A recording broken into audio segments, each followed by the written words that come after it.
Ամերիկյան և իրանական ուժերը փոխադարձ հարվածներ են հասցրել։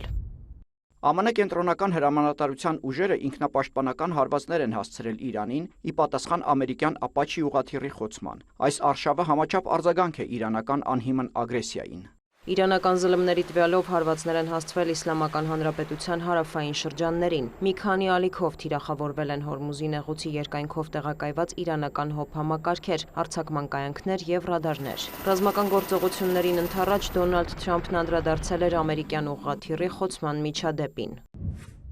Ուղղաթիռում 2 օդաչու է եղել, նրանք ողջ են, այնուհանդերձ Միացյալ Նահանգները պետք է պատասխանի այս հարձակմանը։ Թեհրանից արձագանքել էին, չընդունելով, որ իրանական ուժերը միտումնավոր են խոցել ամերիկյան ուղղաթիռը։ Իրանի տարածքի մոտ տեղակայված օտարերկրյա զորքերը մշտապես վտանգի տակ են մարդկային սխալների, վթարների կամ հնարավոր խաչաձև կրակի պատճառով։ Այս ռիսկը նվազեցնելու լավագույն լուծումը այդ ուժերի դուրսբերումն է։ Մենք նախընտրում ենք դիվանագիտության լեզուն, սակայն այլ լեզուների էլ ենք տիրապետում։ Այնուհետև Իսլամական Հանրապետությունը պատասխան գործողություններ է ձեռնարկել ամերիկյան հարվածներին, թիրախավորելով Բահրեյնում, Քուվեյթում և Հորդանանում ամերիկյան բազաները։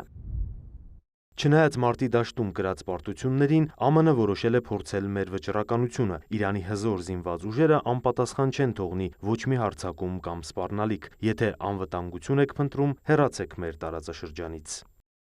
Իրանի ԱԳՆ-ից հավելել են Պարսից ծոցի երկրները ևս իրավական և բարոյական պատասխանատվություն են կրում այն բանի համար, որ իրենց տարածքներն օգտագործվում են Իսլամական Հանրապետությանը հարվածելու նպատակով։ Գերատեսչությունից նախազգուշացրել են, անհրաժեշտության դեպքում չեն վարանի և համարժեք արձագանք կտան։ Այս պահին ռազմական գործողությունները դադարեցված են, լայնամասշտաբ ավերածությունների և տուժածների մասին տեղեկություններ չկան։ Իրանական և ամերիկյան զլմները վկայակոչելով իրենց աղբյուրները գրում են, որ Վաշինգտոնն ու Թեհրանը չեն ցանկանում նոր հարվածներ հասցնել և հուսով են շարունակել բանակցությունները։ ԱՄՆ փոխնախագահ Ջեյ Դի Վենսը չի բացառել, որ Իրանի հետ գործարքը կարող է կնքվել շատ մոտ ապագայում։ Միևնույն ժամանակ Սպիտակ տունը նախազգուշացնում է, եթե Թեհրանը ողջախոհություն չցուցաբերի, Միացյալ Նահանգները ստիպված կլինի ավելի կոշտ գործողությունների անցնել։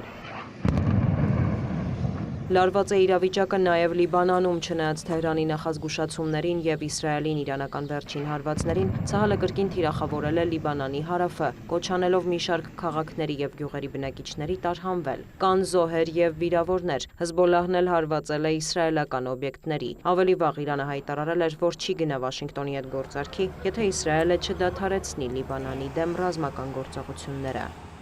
Դիանա Գասպարյան, լուրեր։